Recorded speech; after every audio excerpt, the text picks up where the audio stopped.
Now to this conversation, you're in our newsroom because it wasn't just candidates that were on the ballot. Remember, there were two constitutional amendments on Kentucky's ballot. And Connor, as of this morning, both of those are too close to call. Well, Eric, both amendment races as it stands right now are within a 5% margin of one another. That's according to numbers coming from the Secretary of State. Let's take a look here at Amendment 1 results. Again, this measure focuses on the powers of the General Assembly. Currently, the Kentucky governor is the sole person to hold the power of calling a special session or setting the agenda. A change to Amendment 1 would shift some of that power to the Speaker of the House and the Senate President. With 93% reporting as it stands right now, Kentuckians seemingly have denied any big changes, with 54% voting no. Now, it's a similar situation with Amendment 2, which there has been quite a bit of controversy over this past election cycle.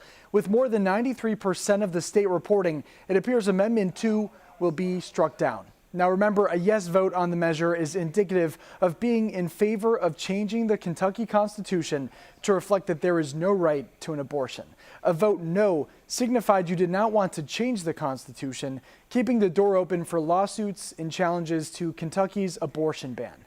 No votes sit at 53% of the vote this morning. We caught up with a representative from Planned Parenthood last night who already was considering this a win.